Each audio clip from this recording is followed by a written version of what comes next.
नमस्कार, मैं संजय और आप देख रहे हैं बिहारी खबर। चलिए जानते हैं बिहार की आज की टॉप बड़ी खबर को। अगली बड़ी खबर की बात करें तो पूर्णिया कटिहार के बाढ़ प्रभावित क्षेत्रों का सीएम नीतीश ने किया दौरा, कहा गाद प्रबंधन जरूरी। बाढ़ प्रभावित क्षेत्रों के दौरे के क्रम में सीएम नीतीश कुमार ने बुधवार को पूर्णिया और कटिहार के विभिन्न स्थानों का दौरा किया।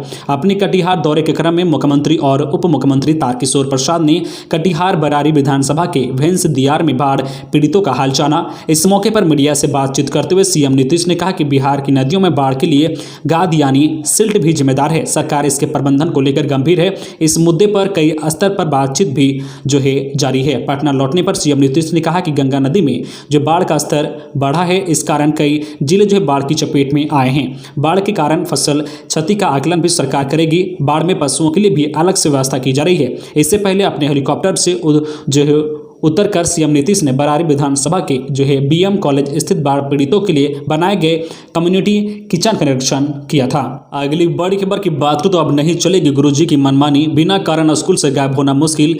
स्कूलों में हर दिन भेजनी होगी रिपोर्ट, क्रॉस चेकिंग में पकड़ी जाएगी चोरी। सरकारी स्कूलों में अब गुरुजी की मनमानी नहीं चलेगी। पढ़ाई से लेकर व्यवस्था की कड़ी निगरानी होगी। इसके लिए स्कूलों से लेकर प्रखंड स्तर पर रिपोर्ट तैयार की जाएगी और फिर इस रिपोर्ट की क्रॉस चेकिंग भी होगी। कहीं से पढ़ाई में बाधा नहीं आए, इसे लेकर विशेष व्यवस्था बनाई जा रही है। हर दिन की रिपोर्ट को लेकर विभाग ने फॉर्मेट जारी कर दिया है। स्कूलों और संकुल के साथ प्रखंड स्तर पर रिपोर्ट विभाग को हर दिन निर्धारित समय पर भेजी जाएगी। जिला शिक्षा पदाधिकारी अमित कुमार का कहना है कि विद्यालय के संचालन की हर दिन रिपोर्ट मांगी गई है। अगली बड़ी खबर की बात करें तो छठे चरण की शिक्षक बहाली का नया शेड्यूल जारी। 32,714 शिक्षकों की बहाली के लिए 17 सितंबर तक लिए जाएंगे आवेदन। दरभंगा और पटना में सबसे ज्यादा वैकेंसी। माध्यमिक और उच्च माध्यमिक स्कूलों में शिक्षक बहाली के छठे चरण का नया शेड्यूल जारी हो गया है। 32,714 पदों के लिए 18 अगस्त से 17 सितंबर तक आवेदन लिए जाएंगे। जो अभ्यर्थी पहले आवेदन दे चुके हैं उन्हें दोबारा आवेदन देने की आवश्यकता नहीं है। नियोजन इकाई अंतिम मेगा सूची 6 सितंबर तक सार्वजनिक करेगी। दरभंगा में 2804 और पटना में 2058 है, जो किसी भी जिले में सर्वाधिक है। वही औरंगाबाद, पूर्वी चंपारण, भोजपुर, समस्तीपुर, नवादा, गया, नालंदा और रोहतास में 1000 से ज्यादा रिक्तियां पाई गई है। आवेदन कल ही 18 अगस्त से शुरू हो गई है, जो 17 सितंबर तक चलेगी। औपाधिक मेगा सूची का प्रकाशन 18 से 29 सितंबर 2021 तक होगा। मेगा सूची का अनुमोदन 5 अक्टूबर 2021, मेगा सूची का प्रकाशन 8 अक्टूबर 2021। आपत्तियां दर्ज कराने की तिथि 11 अक्टूबर से 3 नवंबर तक होगी। वही आपत्तियों का निवारण 19 नवंबर 2021 तक होगा। आपत्तियों के निपटारे के बाद मेगा सूची का प्रकाशन 22 नवंबर 2021 को किया जाएगा। अगली बड़ी खबर की बात करें तो बिहार में मौसम विभाग का अलर्ट। इन जिलों में तेज बारिश के साथ वज्रपात की संभावना। बिहार में मानसून काफी सक्रिय है। अगले 4 दिनों तक उत्तर बिहार के कई हिस्सों में हल्के से लेकर मध्यम व कुछ स्थानों पर भारी बारिश का पूर्वानुमान है। वही पटना में हल्की बारिश के असर हैं। मौसम वैज्ञानिक संजय कुमार ने बताया है कि मानसून की टर्बलाइन फिरोजपुर, हिसार, दिल्ली, हरदोई, वाराणसी, डेहरी, रांची होते हुए कम दबाव के क्षेत्र तटीय उड़ीसा एवं सीमावर्ती उत्तर पश्चिमी बंगाल की खाड़ी की ओर गुजर रही है। अगले 24 घंटे के दौरान पश्चिमी चंपारण, किशनगंज, अररिया, सुपौल, पूर्णिया, कटिहार और भागलपुर जिले में मेघा गर्जन के साथ साथ कहीं कहीं भारी बारिश का पूर्वानुमान है। दक्षिण मध्य बिहार के पटना, गया, नालंदा, शेखपुर, नवादा, बेगूसराय, लखीसराय, जहानाबाद आदि जगहों के कुछ स्थानों पर अगले 24 घंटे के दौरान हल्के से लेकर मध्यम दर्ज की बारिश हो सकती है। बीते 24 घंटे के दौरान राज्य के कई हिस्सों में हल्के से लेकर मध्यम दर्ज की बारिश दर्ज की गई है। अगली बड़ी खबर की बात करें तो मंदिर को खोले, भाजपा विधायक का सरकार से अनुरोध। हरिभूषण ठाकुर बाचोल का सवाल, राजनीतिक शक्ति प्रदर्शन हो सकते हैं तो मंदिर में पूजा क्यों नहीं? सीएम से लेकर पर्यटन मंत्री तक रखूंगा अपनी बात। बिहार में कोरोना संक्रमण की रफ्तार थमने के बाद भी मंदिर नहीं खुले हैं। वही राजनीतिक गतिविधियां शुरू हो गई है। इसे लेकर भाजपा विधायक ने अपनी ही सरकार पर निशाना साधा है। बीएसपी से विधायक हरिभूषण ठाकुर ने कहा है कि सरकार को जल्द से जल्द मंदिर में भक्तों के पूजा पाठ पर लगी पाबंदी को हटाना चाहिए। जब राजनीतिक गतिविधियां हो सकती है, सड़कों पर शक्ति प्रदर्शन में भीड़ जुटाई जा सकती है, तो मंदिरों को कोरोना के नाम पर बंद क्यों रखा गया है? विधायक ने कहा है कि वह अपनी मांग को मुख्यमंत्री से लेकर पर्यटन मंत्री तक पहुंचाएंगे। अगली बड़ी खबर की बात करें तो खुशखबरी, किताबें खरीदने के लिए 1.25 करोड़ स्टूडेंट के खाते में पैसे ट्रांसफर करेगी नीतीश सरकार। जानिए किस कक्षा तक मिलेगा कितना फंड। बिहार के प्राइमरी स्कूल में पढ़ने वाले 1,29,06,682 बच्चों को राज्य सरकार तोहफा देने जा रही है। शैक्षणिक सत्र 2021-22 के लिए सरकार बच्चों को किताबें खरीदने के लिए 1 हफ्ते में फंड मुहैया कराएगी। बच्चों की कॉपी किताबें खरीदने पर सरकार 402,71,15,200 रुपये खर्च करने जा रही है।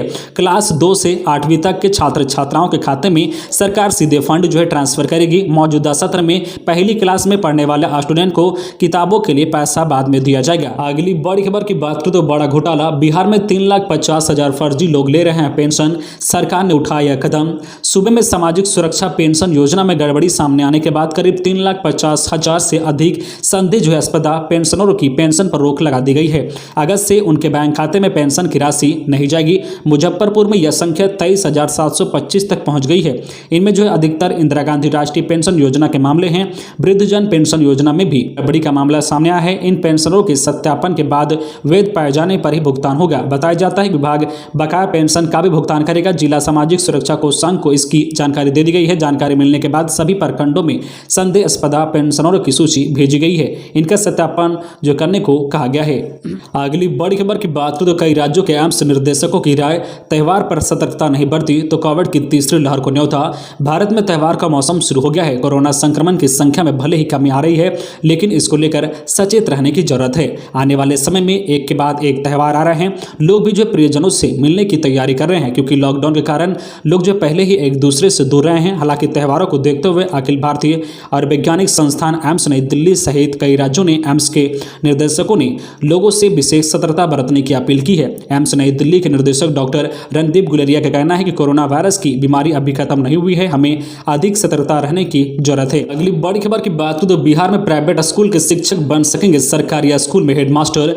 बिहार के पटना, भागलपुर, गया, समस्तीपुर, नवादा समेत राज्य के सभी जिलों में रहने वाले लोगों के लिए अच्छी खबर आ रही है। ताजा रिपोर्ट के मुताबिक नीतीश सरकार ने कहा है कि अब प्राइवेट स्कूल के शिक्षक भी सरकारी विद्यालय में हेडमास्टर बन सकेंगे। खबर के अनुसार सरकारी स्कूलों में हेडमास्टर के लिए अब बिहार लोक सेवा आयोग के द्वारा एग्जाम लिया जाएगा। इस एग्जाम में सरकारी स्कूल के टीचर के साथ प्राइवेट स्कूल के टीचर भी बैठ सकते हैं। इस एग्जाम में जो पास होगा उसे सरकारी स्कूल में हेडमास्टर बनाया जाएगा। बता दें कि सरकार ने इस संदर्भ में बिहार के बीपीएससी को अधियाचना भेजेगी। बीपीएससी राज्य में 45,892 हेडमास्टर की बहाली करेगा, जो इसको लेकर मंत्री परिषद की मंजूरी मिल गई है। बहुत जल्द इसके लिए नोटिस जारी किया जाएगा। अगली बड़ी खबर की बात करें तो नवगछिया में गंगा ने मचाई तबाही, गांव का आपस में संपर्क टूटा, सड़कें बह गई, लोग का सियाना डूबा, महिलाएं सबसे अधिक परेशान। भागलपुर में गंगा नदी उफान पर है। लगातार खतरे के निशान से ऊपर बढ़ रही प्रखंड स्तर पर स्थिति और ज्यादा भयावह हो गई है। मामला नवगछिया के गरैया गांव का है, जहां बाढ़ के बढ़ते दबाव की वजह से बांध टूट गया है और गांव के लोग का आसियाना तेज धार में बह गया है। सड़क 2 जगहों पर 20 से 50 फीट तक कटकर गंगा में बह गई है। स्थिति यह है कि लोग को अपना सामान सुरक्षित बाहर निकाल ले जाने में परेशानी का सामना करना पड़ रहा है। गांव की चंपा देवी का कहना है कि 4 बच्चे हैं, घर बाढ़ के पानी में बह गया है। ऐसे में सबसे बड़ी समस्या शौचालय और स्नान करने की है। बाढ़ की वजह से घर पानी में बह गया है, शौचालय के लिए थोड़ी दूर दूसरे के घर में जाना पड़ता है। इसके लिए पड़ोसी भी आनाकानी करते हैं। चंपा देवी ने बताया कि इस उफनती गंगा में हर चीज़ बह गया है, खाने के को कुछ भी नहीं है। सरकार और जिला प्रशासन की तरफ से भी कोई सहायता नहीं मिल रही है।